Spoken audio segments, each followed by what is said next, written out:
All right, welcome in for another Friday safety focus of the week. It is the last day of quarter one. Pretty quick quarter one of 2023.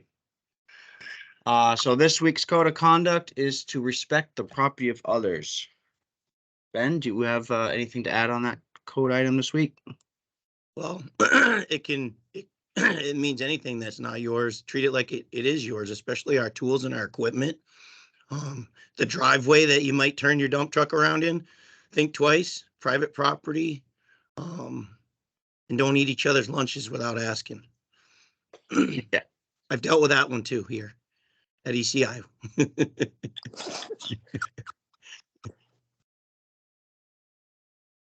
So some quick safety news. 285 days from our last recordable injury. So we're pushing that magic 300 number that we haven't been able to beat yet. So that's a good goal to set this today. And for next week is to continue with starting your day with a good briefing, communicate those hazards. And if you need any assistance identifying those hazards, let health and safety know, or I should say correcting those hazards, let health and safety know, and we can definitely help with that. And then 23 days from our last first aid injury. So that's construction season's really going to start kicking up here in the next couple of weeks. So let's really get in those best behaviors, best habits, making good, healthy decisions, eliminate those unsafe conditions and those unsafe acts. Today, we got a special presentation for everybody to kind of kick off the last day of March with the health awareness topic. And Beth, I will kick it over to you at this point in time. Okay. All right. Good morning, everybody. So it is also the last day of colon cancer screening awareness month. And I know that's hot on everybody's minds today. One of our favorite topics, colon cancer screening and a colonoscopy. But I wanted to just talk a little bit about, the prevalence, how common or not common colon cancer is, why we bother to even screen, a little bit about whether, for those of you that have insurance, what it's going to cost you. For those that don't, some options. I was going to do a video, but I think we'll pass on that today. And then just a little summary. But just briefly talking about the prevalence, colon cancer, believe it or not, is the second worst, death rate in the country. Lung being first, okay. And lung, and when you think about it, colon cancer really is totally preventable. And that's what we're going to talk about. We're starting it used to be when you turn the magic 50, that was time for your first screening. And now they're recognizing that some people are developing what they call polyps, which we'll talk about in just a moment, at an earlier age. So they're actually pushing back, and insurance is actually paying now for cancer screening that occurs at age 45. So if you've turned 45, it's time for your first screening. We don't wait till 50 anymore. On the right-hand side, the pink piece that you see is the colon and the large intestines that they actually take a look at. It's about 6 feet long.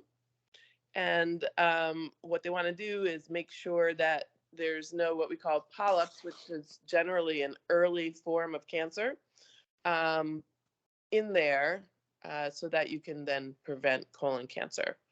Next slide, Mr. Okay. So these lovelies are polyps. And just to give you an idea what happens with a colonoscopy, this is a beautiful, clean colon, and except for the fact that it has a whole bunch of polyps. These polyps will be what they take out, which is making sure that you don't get colon cancer. They're removed, they're sent to a lab, and then they determine whether it's a benign polyp, or there's a couple other varieties. One that's a kind of pseudo potential to be a cancer, and then another one that is a cancer in the making. And then on occasion, they find actual cancer, in which case, then we go to the next step, which is to talk to a surgeon. So, anyways, that's what those polyps look like. And let's talk a little bit about insurance and cost and all that kind of jazz. So, if you have the Cigna insurance through ECI, or if you're on your spouse's insurance, colon cancer screening is a prevention service. And so that has zero deductible, zero copay. It's just like getting your wellness exam once a year. That is a zero deductible, zero copay, along with vaccinations. And there's some labs like a PSA for guys. So those are all free, shall we say, for all your premium. Um, and then the only time you're going to have to pay anything is if your doc happens to find one of those polyps and they take it out. They charge extra for that. And they also charge, the lab charges to take a look at it and see what type of a polyp it is. But the actual big cost, the facility, the actual colonoscopy, when they put you into a mild, shall we say, sleep, and when you wake up in the recovery room, all of that is covered by your insurance. So the excuse of it's too much money should be out the window.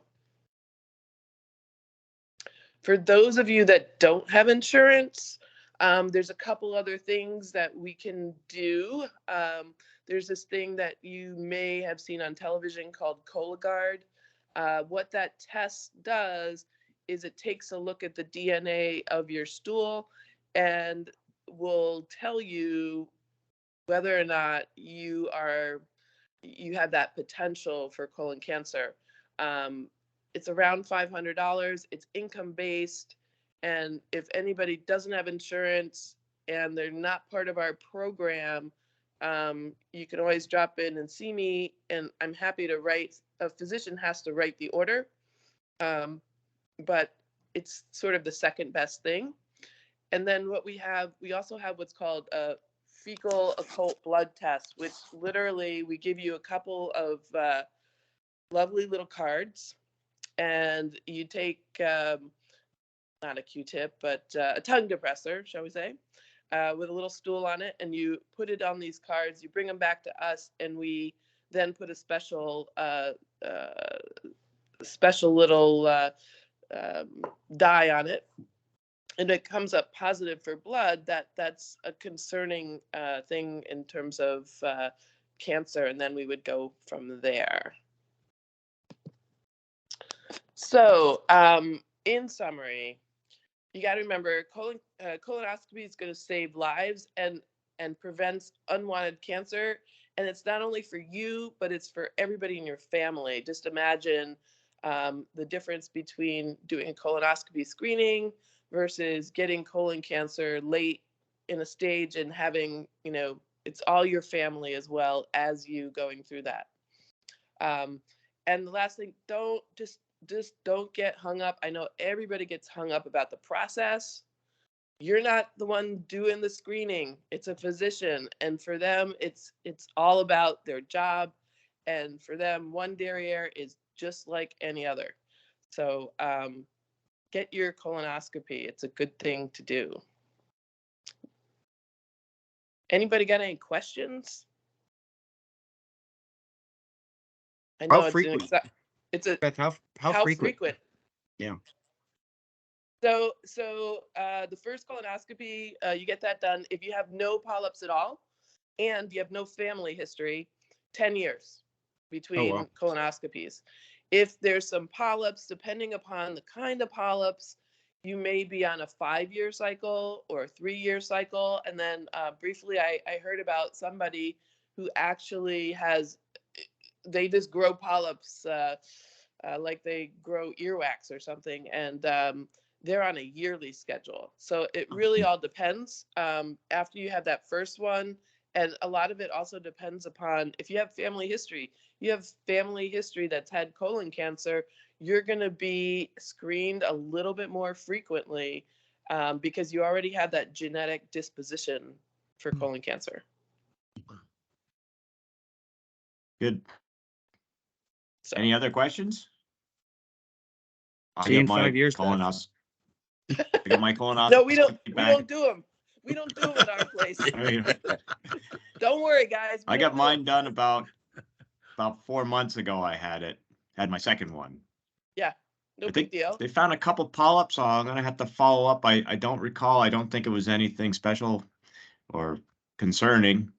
And I think maybe at 5 years, but it might be 10 years of my next visit. So it's a while out. Yeah, That must be good. I'm guessing you're probably on a 5. If they found some polyps, they'll probably put you on a 5-year plan. So yeah, Well, It's thank not you. that bad. it's not that. The worst part about it is the night prep. before. Yeah.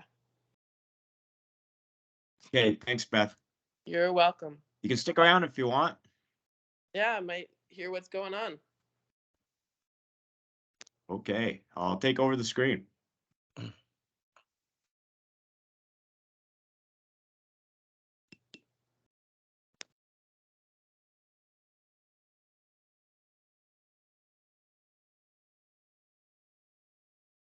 Okay, do you guys see my screen? We got it. Yep. All right. So for announcements this week, we only have that the Morgan Stanley financial advisors will be at the office today. I believe there's still some openings available, so check with Ursula in accounting if you're interested. They're set up between 8:30 and noon.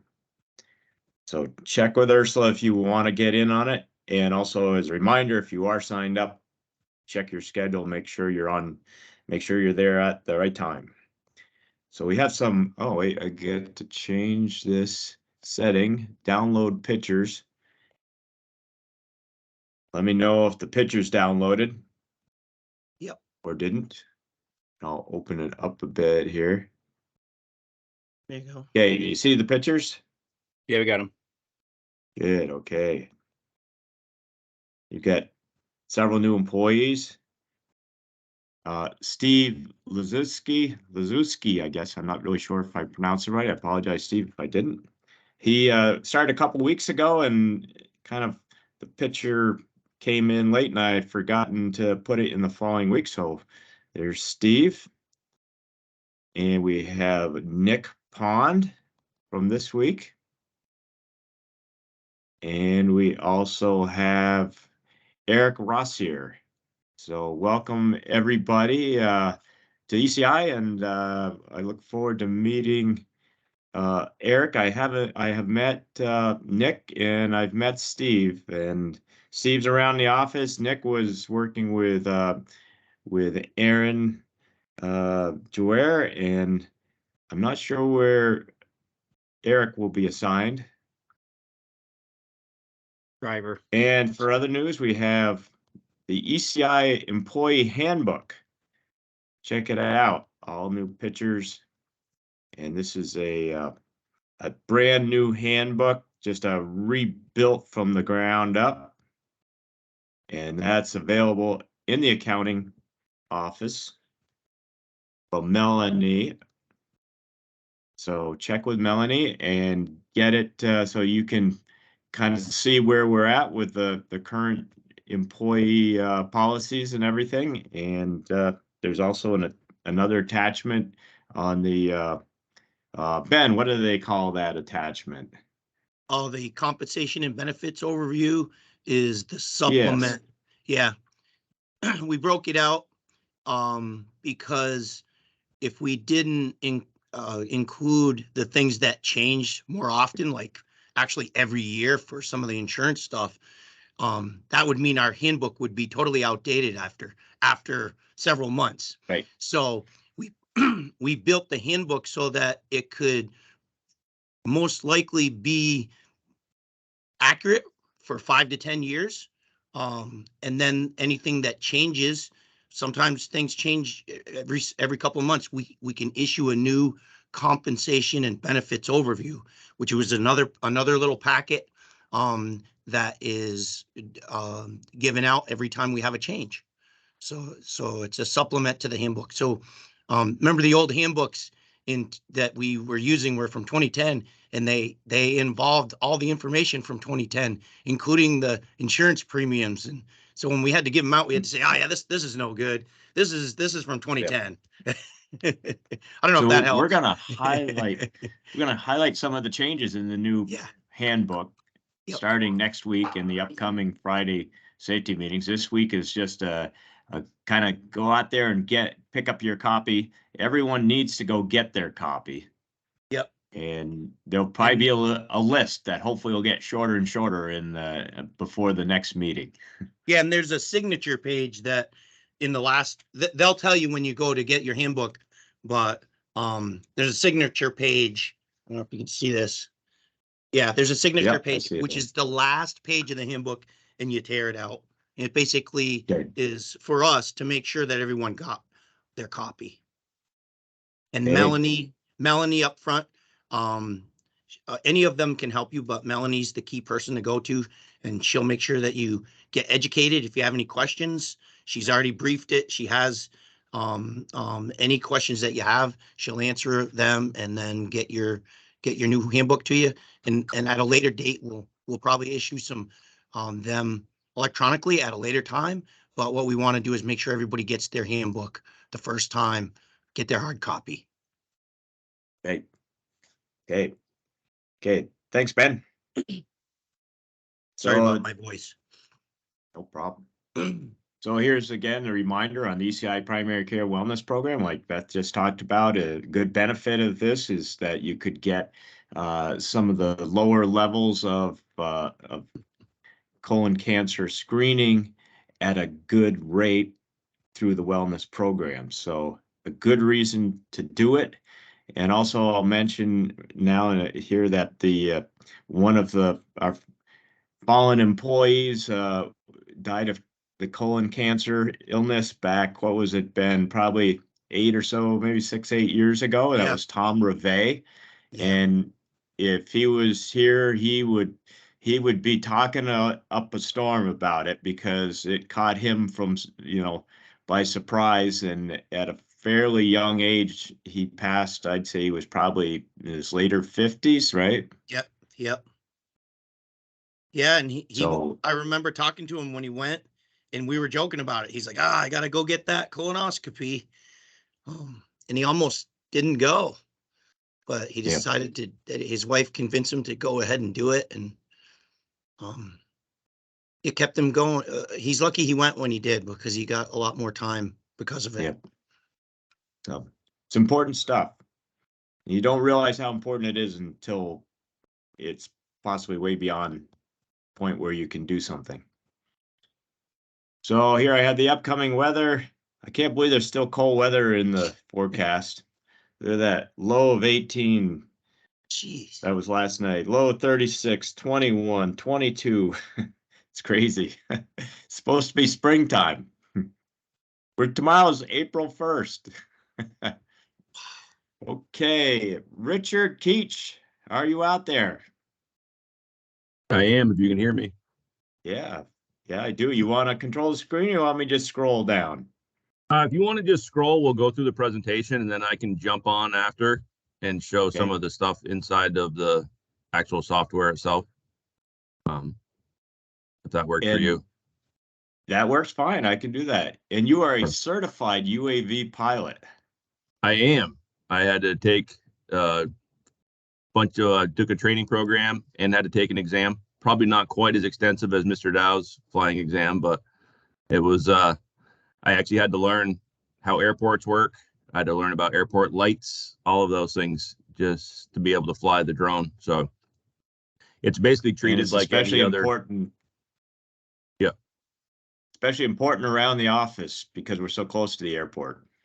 It absolutely is. And obviously where we are and where we do a lot of our projects are within the airspace of the airport. So there are a lot of restrictions on where we can go and where we can't go. So basically what you see on the screen right now is our drone. It's a GPS enabled drone. That's kind of what that little bulb is on the top of the drone. That's actually a GPS, very similar to what we have in our rovers, our machine control, all of that. What it's sitting on is a propeller arrow point. It's actually a ground control point that has a GPS built into it. Very similar to the GPS that's in the drone itself. Right in the center of the checkerboard is a GPS also. That allows it to be able to gather survey grade data also. So taking all these things that are gathering GPS satellites and storing data, when you're done, you take all of that information and you stitch it all together, and that's how you get that extremely accurate survey data. Obviously, the more points you have on the ground, the more accurate it is. So we'll get into that later in some of the later slides, but if you want to scroll down. Sure. Just one question about the target Sure. there. You said it gives you position, obviously, and vertical elevation. Yes, and it does So calculate for even the depth of the target itself. So wherever wow. you lay it on, so like obviously I want to try to lay that on something solid. I should obviously try to find pavement, preferably concrete, something Right. like that to lay it on. But you can pretty much put them anywhere on a site. So if you're doing a quick survey of a site and you just want to run out there and get a quick quantity on a stockpile somewhere, instead of having to do an elaborate survey where you're going around to the GPS, shooting a bunch of ground control points and then flying it, you can literally throw out a couple of these arrow points, do your 10-minute flight. They upload the data directly. So all I have to do is hit the button when I'm done flying and it automatically uploads the data to the propeller website. So by the time I get back to the office to do everything, it's already there waiting for me. All I do is plug in the flash drive, upload the photos, and it takes care of everything for me. So Nice. Okay. yeah, it speeds up the process a lot. You're not processing all of that other survey data on your smaller sites. So Okay. so this is the flight planning. Before I even leave the office, is where 90% of the flight planning comes into. Like I said earlier, we're right by the airport. So if we're doing a project, say like right at our ECI campus, if you look at the upper right-hand corner, that's actually the flight right here on Engineers Drive. I had a lot of restrictions on that. You can't fly over 100 feet. You have to send a waiver to the FAA, which they have to approve. That was about a month-long process to try to be able to fly the Wilson Road project and our office or our campus here at ECI. And I'm not sure how well you can see it, but flying at 100 feet at, the size of our campus, which is 726,000 square feet, took me almost 40 minutes.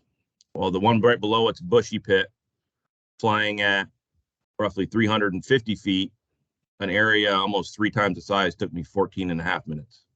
So the elevation of the flight drastically changes how long it takes. You can see the speed difference because of you have to have so much overlap in your photos. You have to slow it down when you're flying at a lower altitude. When you're flying at a higher altitude, you can the drone can fly quite a bit faster. So it went from 2.6 miles an hour to 5.9 miles an hour.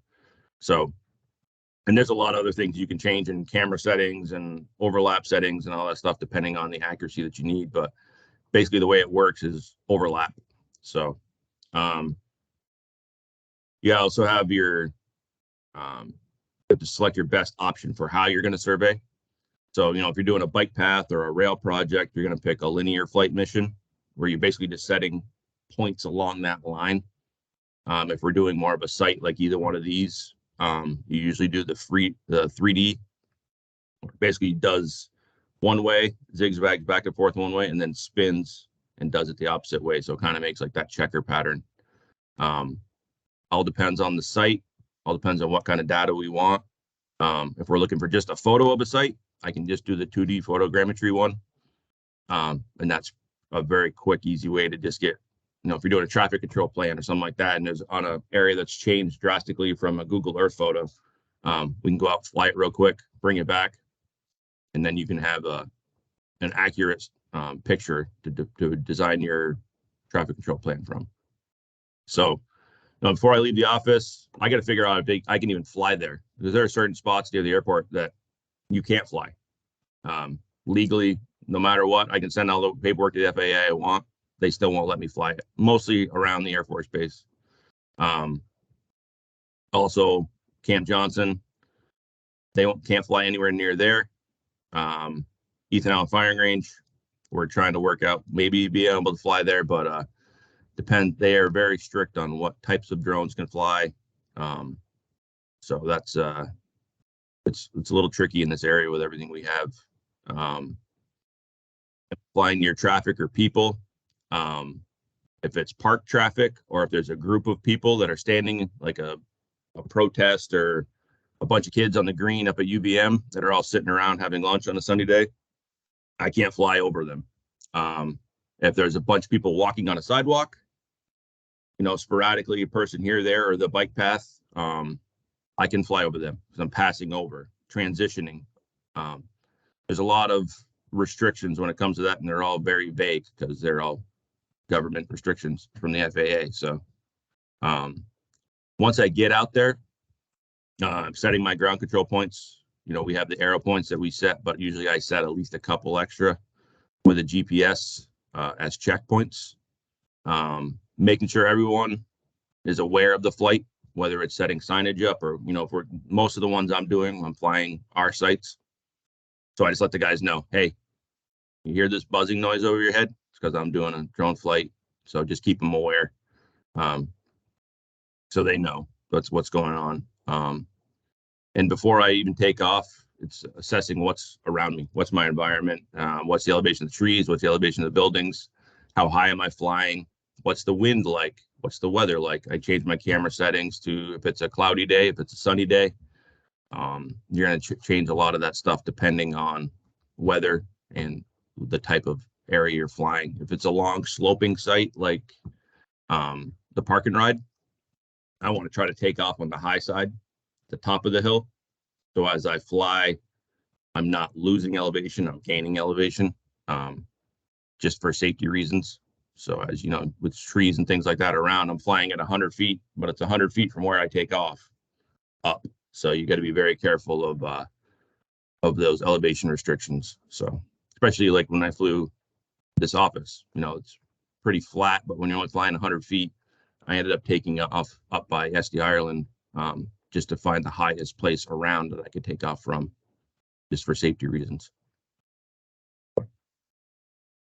You want to scroll to the next one, Ken? Sure. Yep. I'm sure there'll be a lot of questions on this one because it's obviously there's a lot more to this than what I'm saying, but I just kind of abbreviated a little bit. These are a couple of concrete jobs that we've done lately that have really benefited from the drone. We talked about City West. That's a 3D model that was created by the drone. And at the end of this presentation, I'll bring up the propeller, show you how we use that. Basically, we were able to do a survey of every one of those in-bed plates and all of the bolts on that building without having to actually put a man lift up there with guys.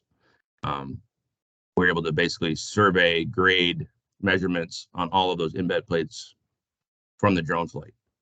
And it's a cool picture. Great marketing right there. It's something you can show somebody, the work that we do. Hungerford Terrace is another one. We basically weren't able to get in there and work because of how steep it was. With the drone, we were able to survey the entire project, get grades, get slopes, get everything that we needed to do to design all of our shop or our SOE around the whole site without putting anybody in danger. There's nobody down there with a prison pole trying to shoot the bottom of the banks and top of the banks or anything like that. By being able to fly it, we keep everybody safe, and get the data that we need to be able to design what we needed to design. So Those two are kind of two concrete jobs that we've been benefited substantially from the drone. So scroll down a little bit for me, Yep. Ken. There we go. So there are a couple of our civil jobs. Obviously, this is where the drone gets used the most, but these are kind of some of the bigger projects that we've done. Velco New Haven was kind of when we very first started with the drone. Kind of one of the reasons why we got it. We were able to track all the quantities of the excavation and the stockpile by using the drone. I was going down there like once a week and flying it. You see the bike path project. We essentially did an entire as-built survey of our 3+ miles of bike path with the drone, and I flew it all in the morning. To do that as-built survey of that traditional methods would have taken weeks. So, and you wouldn't have had the aerial photo in the background. Obviously, the park and ride has been a big one. You know, as we filled that in, we've used check quantities. There were some actually erosion problems in the pond that with the drone we were able to see some of those areas that may not have shown up otherwise. Royalton is a project we have coming up this year. That's actually an overlay of the new proposed surface overlaid on the drone flight and the drone surface. So that is basically what we're building overlaid on top of the drone flight with the photo. It's a really great way to pick up on any issues you may have, those tie-in points where the pavement ends. You know, if there's a big discrepancy in elevations on the rail or on those roads, we see them immediately. It's a that's a pretty cool feature to have. You know, and usually we still going to go out and we're still going to survey some of those transition points just to make sure. But if you you'll see a pretty glaring issue with that right off the bat.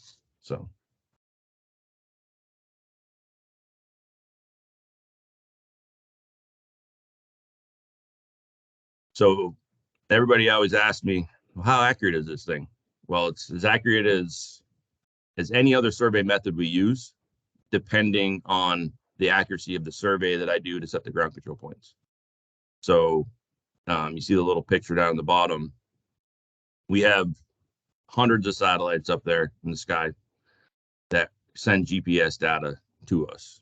At any given time during the day, there's up to 35 to 40 satellites that we can access. If they're not all in the direct line of view, you know, or if they're not getting a great reading, it may kind of cancel, may spit a couple of those ones out. So on average, you get about 25 to 30 satellites you're picking up at any time. So that means that the drone is picking up 20 to 30 satellites, and both arrow points are picking up 20 to 30 satellites at any time. That's a lot of data. It's a lot of information. And if you do all the geometry, that's a lot of triangulation. So basically what you're doing is you're triangulating between all those things constantly. And it's gathering all that data.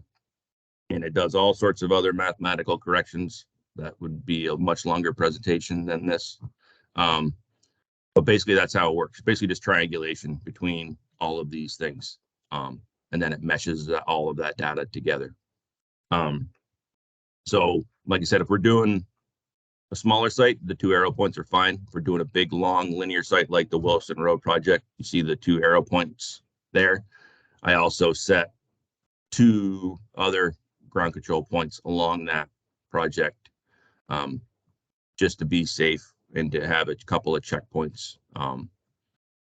By adding ground control points, you're just adding accuracy. Like that's just that one more thing to keep to reiterate what you already have for information. Our vertical accuracies on average are usually about an inch and a quarter. Horizontal accuracies, I said 3/4 of an inch. I've seen it as low as a couple hundredths. I've literally set a ground control point right over the top of a National Geodetic Survey monument and shot it, and I was 200s horizontal and 500s vertical, checking into it with a drone. And I was flying at about 250 feet. So it's extremely accurate when it's out in the open. As you see on the next slide, things get a little bit sketchy, but when you get vegetation and stuff. But this is LiDAR technology. This is something we don't have yet, but I'm hoping that at some point in the near future we can work on something like this, because this is basically eliminates that that vegetation and your if you have any obstruction, snow. If you have any, snow is going to be a problem no matter what, but mostly it's vegetation. Anything with a big canopy, yeah, you can basically shoot through those things. So this is sending millions and millions and millions of points of light down through and reflecting back up to the sensor. So you can see even on this photo where in LiDAR in that swale, you could actually pick up the entire swale, even though there's trees and brush in that swale. You can see how accurate it picks up the power lines. If we're doing, we're trying to design clearance heights for a crane, or we're flying over a substation, we can basically get all of the wires and everything coming into a substation accurately depicted with elevations, so we know exactly what our clearances are. All of that will show up on LiDAR. Much more accurate way of surveying, but a LiDAR sensor, just the sensor itself for our drone is about $60,000. So it's a pretty substantial investment to make. So there's very few people that have these. Ken and I actually went to Norwich and saw Hamlin Engineering with theirs, and they showed us some of the pictures, and it's pretty impressive how accurate it is. You also have multispectral cameras. These are big in the agricultural world. Ken, I'm sure as a sugar maker, you probably would like something like this too, because it basically tells you the health of all of your plants. It uses how the plants gather light, which obviously is pretty critical to plant health. And it uses different types of light to show you the health of whatever the vegetation is. So if you got a sugar bush, you got some trees that don't look as healthy, you can fly them and it'll tell you, pick up on the leaves and tell you the health of the leaves.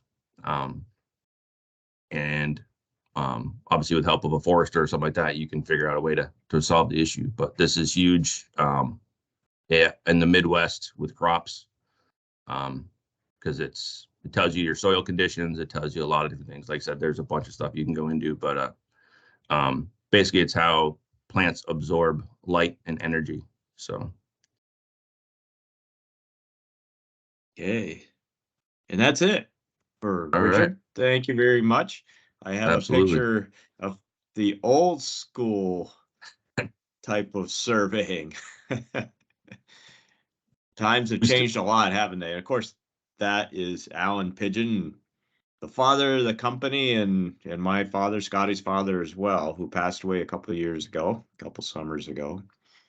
So that was not a terribly old picture. There was certainly more modern technology there, but that I didn't get the date, did I? Put the date there. Oh, 2005. So that's what we got here. And thanks again, Richard, and thanks, Beth. And make sure everyone's thinking about the colon cancer screening and joining the wellness program if you're not in a health insurance plan. And also for next week, maybe I could get some pictures of some sugaring operations, and we'll do a profile of the ECI sugaring guys out there, women and guys. And that's all I got. I'll turn it back to you, Matt. Have a safe day out there. Yep, thanks, Ken.